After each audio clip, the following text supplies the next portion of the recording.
tym odcinku zapraszamy Was do świętowania księżycowego Nowego Roku Smoka i do zwiedzania największego miasta w Wietnamie, czyli Ho Chi Minh.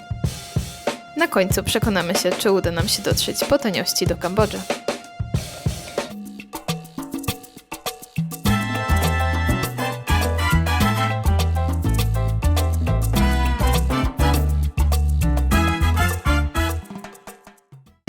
Idziemy świętować Tet, czyli chiński Nowy Rok de facto, ale chodzi o to, że się zaczął nowy rok kalendarzowy, kalendarza księżycowego.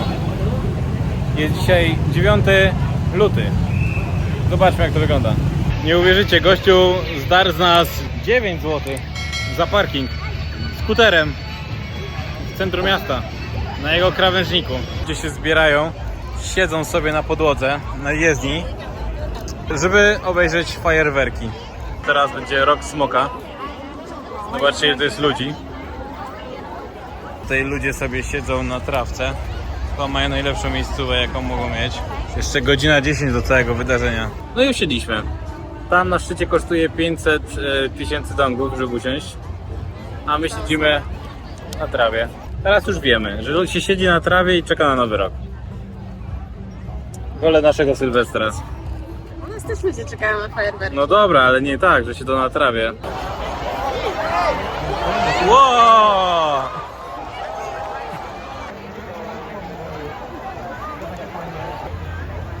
No nieźle. Mieszu, mieszu, mieszu i co teraz? Uwaga! Wow! A zobacz, jak się rusza ręka. Zobaczcie, samolot leci dookoła świata, tak jak i my! Widzisz, Kicia, to dla nas. Tak. Teraz mamy rok smoka, więc po to jest smok. No trochę ludu się zebrało. 5, 4, 3, 2, 1 i... Wow! Jakie wybuchy, jakie armaty! No u nas takiej siły wybuchowej to nie ma nigdy. Jakby bomby wybuchały, nie?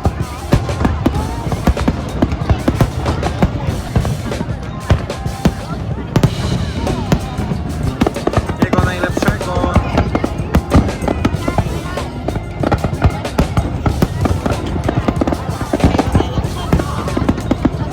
Szczęśliwego nowego roku. Tego księżycowego.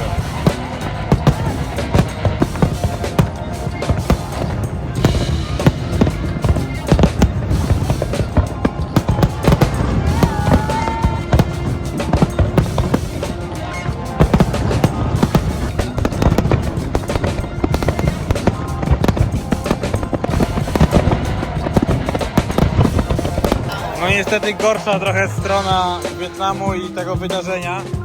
I to nic nie jest sprzątane, te papiery leżą wszędzie. Tak brudno, zobaczcie, wszystko się pod nogami przewraca. Pozostawiają po sobie śmieci, tacy śmieciarze i brudasy. Nie mówię, że wszyscy, no ale zobaczcie, jak to wygląda. Myślicie, że ktoś to posprząta teraz? Co ty? Patrzcie tutaj. Masakra. No i teraz cały tłum, który szedł na to wydarzenie, będzie z niego uciekał. I koniec wydarzenia. 15 minut i dziękuję, do domu. Spędzać czas z rodziną. No i się skończyło. Już skutery wyszły na ulicę. I koniec, patrzcie. Jak oni tu jeszcze? Skręć w lewo, następnie skręć w prawo. Ja pierdzielę. Co tu się dzieje? Ale fajno. Dzisiaj robimy challenge. Zamawiamy jedzenie z karty na ślepo. W pewnym sensie po wietnamsku. Nie wiemy dokładnie, co tu jest. I będziemy wybierać na ślepo. Co weźmiesz, jak myślisz? Gdzie twój palec zawędruje? Jest pan kelner, całe zamieszanie. No dawaj, zgaduj. Tylko nie ma wpisywania w translator. Halo? Co to za oszukiwanie? Co to za oszukiwanie? Dobra. Ja zamawiam... Bunchak. Tak mi ładnie leży. Poprosimy to. A ty co chcesz? Nie ma oszukiwania, na ślepo. Masz 5 sekund. 5, 4, o pokazałem 3, 3, 2, 1. Szybko, to ja ci zamówię. No to szybko, ja ci zamawiam. Come soon. Jest. Come soon. Niestety nie zmieściłaś się w czasie, więc będziesz miała come soon. Jest. Thank you. Nie wiem, to będzie jakieś dziwne. Zobaczymy. Będziesz to jadł. Co ci wziąłem? Się ryż z żeberkami. Ja nie wiem, robię żeberek, to mi przypomni. Ja z przyjemnością zjemy. No musisz spróbować, słuchaj, było wybierać. Podobno tutaj mówię, że jest kuchnia wegetariańska, no to jak? Podobno, no nie wiem. Tak mi przetłumaczyło, więc jeśli to jest to ja tego nie jem. No jak nie jest? Tak wybrałaś, no. Nie, dziękuję. Takie są zasady challenge'u, zgodziłaś się na niego. Trudno. No i to jest bunchaso, to ja to sobie wybrałem. To będzie moje. Nie, jak twoje? Jak moje, jak twoje? To jest moje. O. A co to? Thank you. Sorry, can we have tea? Ice tea? Yes. Two. Yes. Nie, wygląda to dobrze. No nie wygląda to aż tak źle. O już jaka panikara była, o Jezu, Jezu. Ale to chyba, to nie są chyba, to nie jest chyba miejsce, Jak się oszukuje ludzi w Saigonie? To jest normalne. Tak działa lód. Nie, jak twoje? Nie wiem. Moje to jest całkiem pyszne. Ryż. A co to Próbuję jest? tego mięsa podobnego. Pomacz sobie w sosiku. Nie wiem, Co, to spoko? jest. Jest okej, ale nie smakuje jak No i mięso. widzisz, trzeba zamawiać tak jak się zamawia. Dzisiaj wygraliśmy. Chcesz spróbować? Pewnie. Okazało się, że to jednak wszystko jest wegetariańskie. Nie było tak źle. Jeżeli chodzi o najnowszy szyk mody, to Wietnamczycy uczą się od Polaków. Jesteśmy właśnie przy Pałacu Zjednoczenia, czyli miejscu, gdzie urzędował prezydent Południowej Republiki Wietnamu i to właśnie tutaj miało miejsce zakończenie wojny, kiedy Wietnam Północny, armia wietnamska wjechała właśnie w te bramy O, w tę bramę wjechał czołg, który ją rozwalił, wywalił. i to było 30 kwietnia 1975 roku. Wtedy miało miejsce oficjalne zakończenie wojny. Do środka można wejść, można zwiedzać. Kosztuje to chyba około niecałe $2. I jest czynne do 15, także my się niestety nie wyrobiliśmy, ale w środku są różne po prostu pomieszczenia, jak to wyglądało i tak dalej. Pałac prezydencki. Tak. Za nami możecie zobaczyć jest bardzo znany budynek, który robił za post office, czyli gorąco mnie wykańcza. Pocztę. Pocztę! Za pocztę i zostało wybudowane to przez Francuzów w latach 90. Pod koniec XIX wieku. Te plakietki z nazwiskami, które tutaj są, to są nazwiska znanych naukowców i inżynierów, którzy dołożyli swoją bardzo ważną cegiełkę w rozwijaniu technologii komunikacyjnych. Jest to na przykład Morse, Volta, no i wielu innych. Nie mam kota, ale mam Seul, także pozdrawiamy Natalia.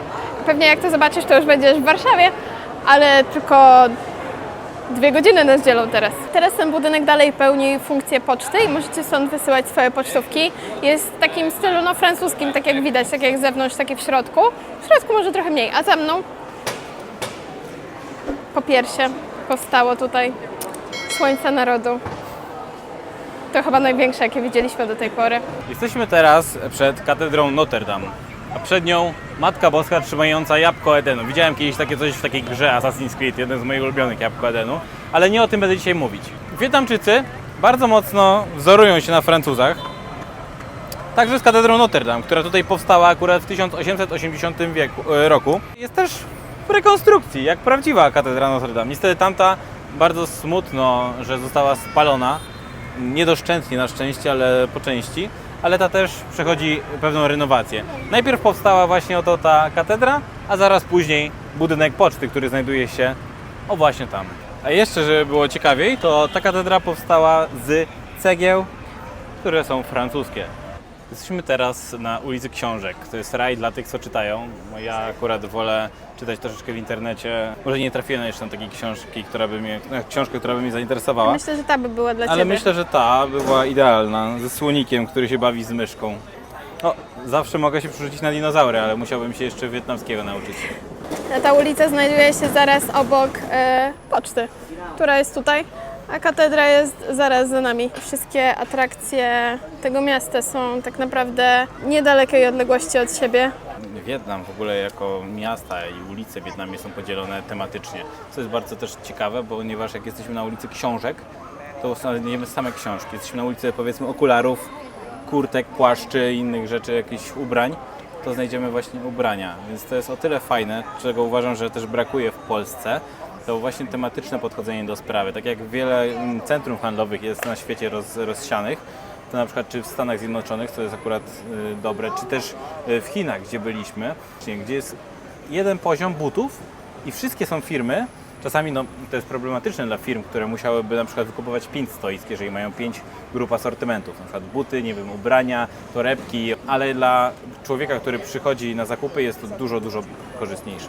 Znaleźliśmy książkę tego mistrza Zen, w którym są zawarte cytaty z końca naszych filmów. Mam nadzieję, że też dochodzicie do końca, ale właśnie to ten człowiek, Thich Nhat Hanh, wypowiedział te wszystkie bardzo mądre słowa. Ogólnie jesteśmy już na końcówce tak naprawdę naszej podróży po Wietnamie.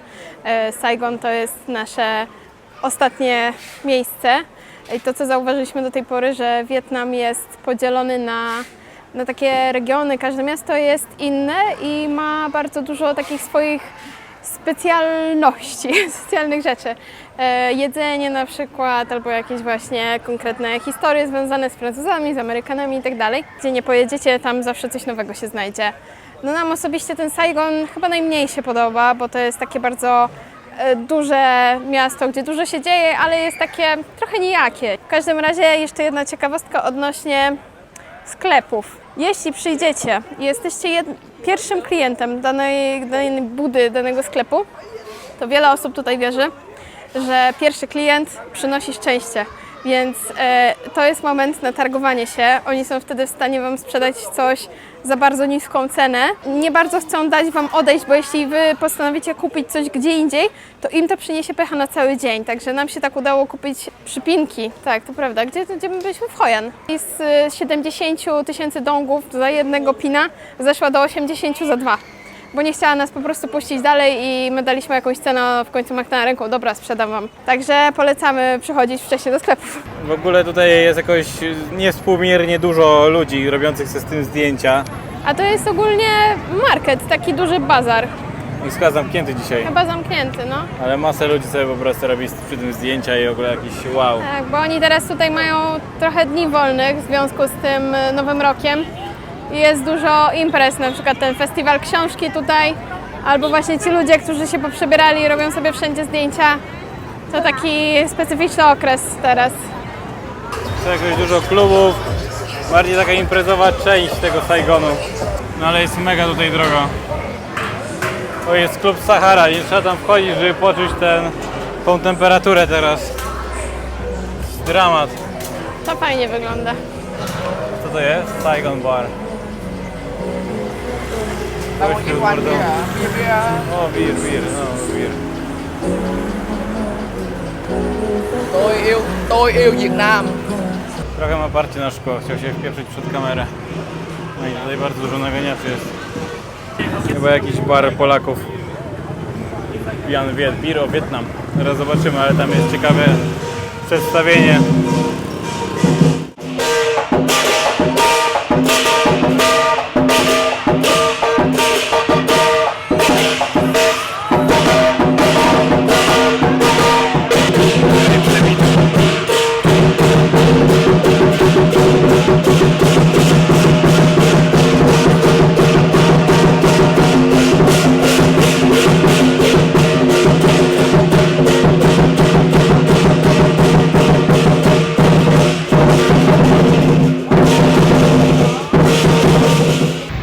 Zobaczcie, jaki wąski budynek za nami. Zauważcie, że dosłownie, nie wiem, może ma ze 3 metry, ale dlaczego? Bo tutaj w całym kraju płaci się podatek od powierzchni, jaką zajmuje dom, w sensie szerokości. I dlatego też są budowane w górę. No ale rząd tego ostatnio zabronił, chyba wprowadzi jakieś obostrzenia, no bo ludzie budowali sobie turbo wąskie te domy, żeby oczywiście omijać podatki, ale wysokie. Słucham? To zwłaszcza w Hanoi widać, bo tam są najcieńsze budynki, ale teraz muszą mieć co najmniej 3 metry. No ale zobacz na ten różowy na przykład, zobacz jaki on jest cieniutki. Oczywiście jak to my, wszystko na ostatnią chwilę, więc zamiast o 9 wyszliśmy o 12. No i nie ma naszego autobusu. Także stoimy i czekamy, bo chcemy się dzisiaj wydostać z Wietnamu. No ale pytanie, czy to się uda, bo 30 km mieliśmy pokonać autostopem. Wyjechać jak najdalej, ale no to nasze jak najdalej nie idzie. Jedzie nasz autobus tam w oddali.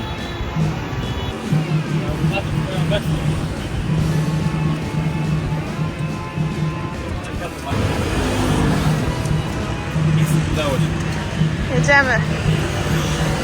Chcemy wyjechać jak najdalej z Ho Chi Minh, żeby później albo stopować, albo po prostu, Dotrzeć do granicy chociaż. żeby przekroczyć granicę, bo niestety mi się jutro wiza kończy, więc powinien pojutrze, więc przynajmniej ja będę musiał przyjść. Nie no, musimy coś skombinować. Mam jeszcze plan taki, że jak się zatrzymam w tej Tsuchi, bo niestety autobus żaden nie jedzie tam, no to jest szansa, że poprosimy gościa, żeby nas wysadził w środku trasy. Ja się nie dziwię, że będziemy jechać 2,5 godziny tam, jak jedziemy w taki właśnie sposób, słuchajcie. 15 na godzinę, szybciej byśmy szli. Wysiedliśmy właśnie, idziemy na kolejny przystanek, może gościu nas zawiezie 10 km pod granicę. Ale jest tak upalnie, tak parzy słońca. Szok. Ale cóż, lecimy dalej. No i udało się. Siedzimy jak państwo z tyłu na kanapie.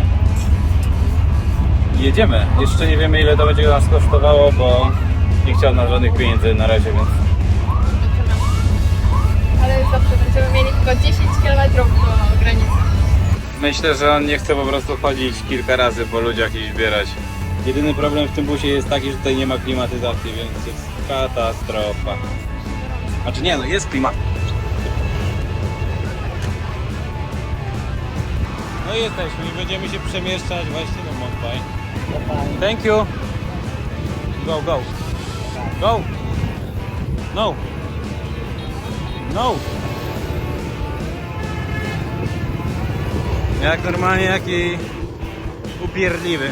Tam jak wysiedliśmy, to od razu nas zaczął napastować. To lecimy, co? Do Kambodży. Mamy 9 km, więc nawet damy radę pieszo najwyżej.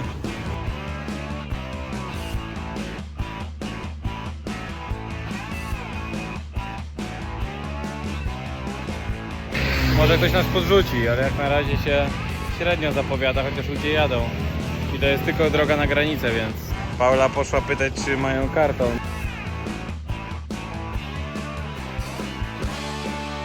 Dalej łapiemy stopa, jakieś 10 minut już, ale mamy przynajmniej fan club. No, fan club jest tam.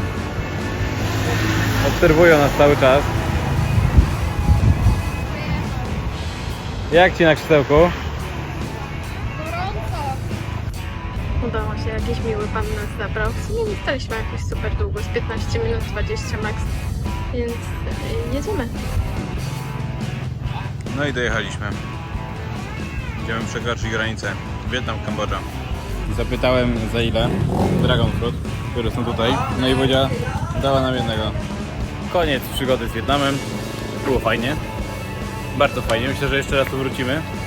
No i zaczynamy chyba niedługo przygodę z Kambodżą.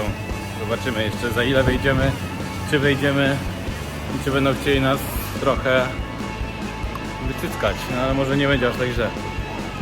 My akurat łapówy nie dawaliśmy, ale gościu przed nami był zmuszony do dania łapówy, bo go nie przepuścił. Widzieliśmy na własne oczy, jak ładował hajs do paszportu. Pozdro.